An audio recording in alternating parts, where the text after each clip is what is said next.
یہاں یہ 3 اعمال 2 شرطوں کے ساتھ مقید ہیں. یہ نہیں کہا کہ جو روزہ رکھ لے اس کے سارے گناہ معاف ہو جائیں گے، لیکن 2 شرطیں ہیں.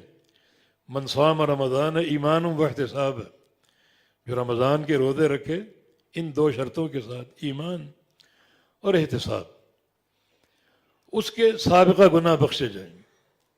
اور اگر روزہ تو ہو، دن بھر کا فاقہ تو ہو، اور شہوات نفس سے دوری تو ہو، لیکن ایمان و احتساب کے امتحان میں بندہ ناکام ہے، اسے کوئی ثواب نہیں ملے گا، اس کے روزے کا کوئی فائدہ نہیں.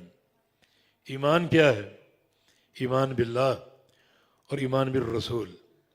یاد رکھو، اللہ کے ایمان کی تکمیل اس کی توحید کے بغیر مکمل نہیں ہو سکتی.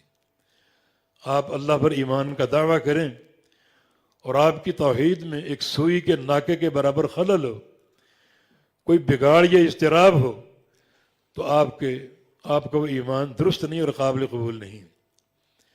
اور جو ایمان بالرسول ہے وہ نبی کی اتباع کے بغیر مکمل نہیں ہوتا.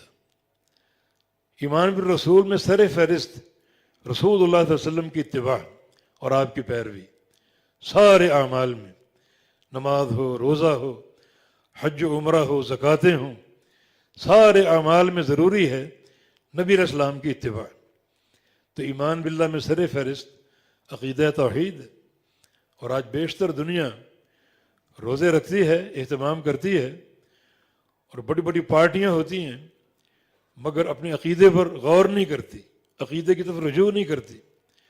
شرک بھی ہے، بدعات بھی ہیں، خرافات بھی ہیں، تو ان کے روزے دھرے کے دھرے رہ جائیں گے.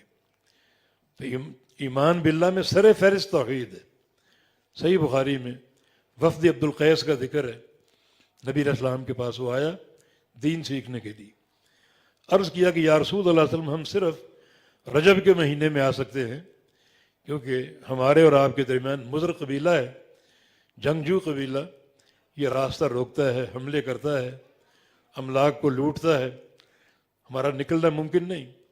ہاں، رجب کے مہینے کا وہ احترام کرتے ہیں، اس کی حرمت کا احترام کرتے ہیں، اس میں وہ کچھ نہیں کہتے، تو ہم رجب میں آ سکتے ہیں، باقی پورا سال نہیں آ سکتے.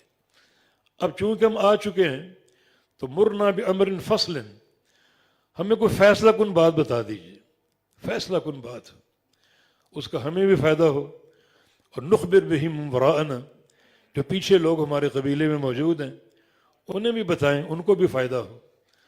اور اتنا امر فصل ہو، اتنا فیصلہ کن امر ہو کہ ندخل بہ الجنہ، اس کے ذریعے ہم جنت کو حاصل کرنے میں کامیاب ہو جائیں. تو ہم بار بار تو نہیں آ سکتے، اب آ چکے تو فیصلہ کن بات ہمیں بتائیے، بڑی جامع بات بتائیے جو پیچھے رہنے والوں کے لیے بھی کارآمد ہو اور اس پر عمل کر کے جنت بھی حاصل ہو جائے. تو رسول اللہ صلی اللہ علیہ وسلم نے ایک ہی بات فرمائی، آمرکم بالایمان باللہ وحدہ، میں تمہیں حکم دیتا ہوں ایک اللہ پر ایمان لانے کا. یہ امر فصل ہے، کوئی معمولی بات نہیں ہے. ایک اللہ پر ایمان، اس کو ہلکا نہ لو، اس کو معمولی مت لو. امر فصل ہے یہ، اللہ پر ایمان لانا.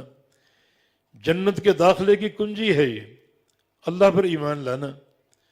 اور قبولیت دعا کی ایک اساس اور بنیاد ہے یہ. قرآن میں کئی مقام پر اللہ نے جو دعاؤں کی تعلیم دی اس میں ایمان کو بطور وسیلہ پیش کیا ہے.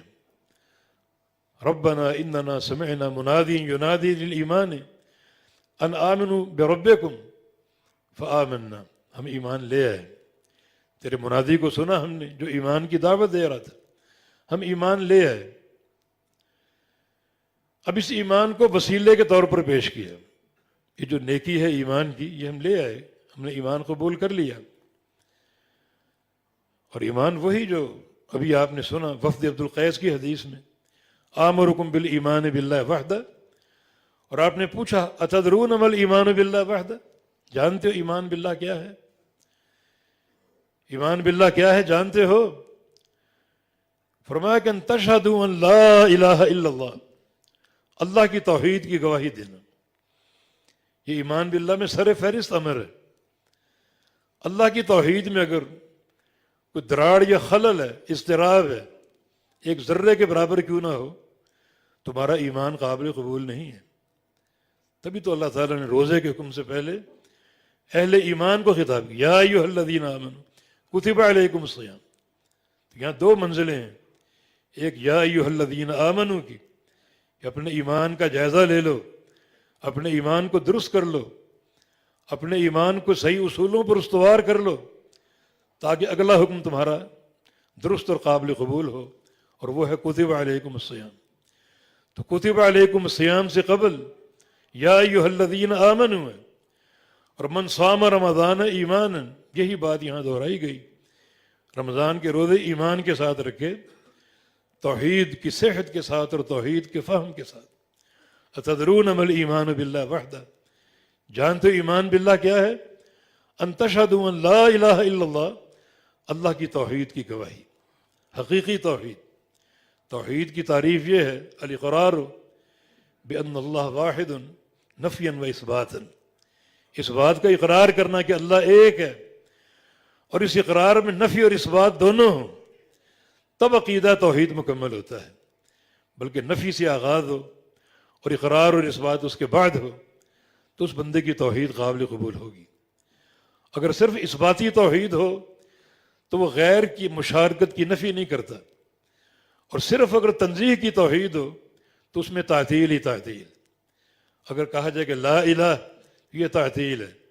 صرف الا اللہ ہو تو اس میں غیر کی مشارکت ممکن ہے۔ اگر کہا جائے لا عالم فی المدینہ، شہر میں کوئی عالم نہیں ہے، یہ تعطیل ہے۔ اور اگر کہا جائے زید عالم، اس بات تو ہے مگر غیر زید بھی عالم ہو سکتا ہے، اس کی مشارکت کی نفی نہیں یہاں پر۔ اور توحید مکمل کب ہوگی؟ نفی اور اس بات کے ساتھ، جب یہ کہا جائے لا عالم فی المدینہ الا زید، اب بات پوری ہوگی۔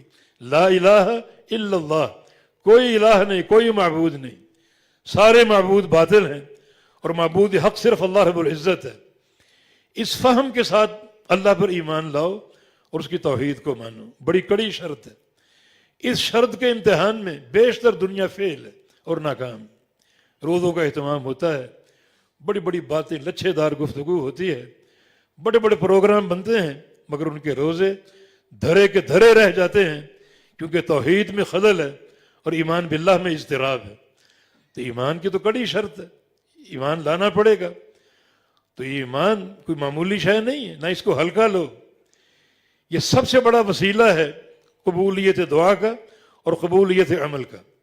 یا اللہ تیرے منادی کو ہم نے سنا جو ایمان کی دعوت دے رہا تھا، یہ منادی یا تو قرآن پاک ہے یا محمد مصطفیٰ علیہ السلام، دونوں تفسیریں منقول ہیں۔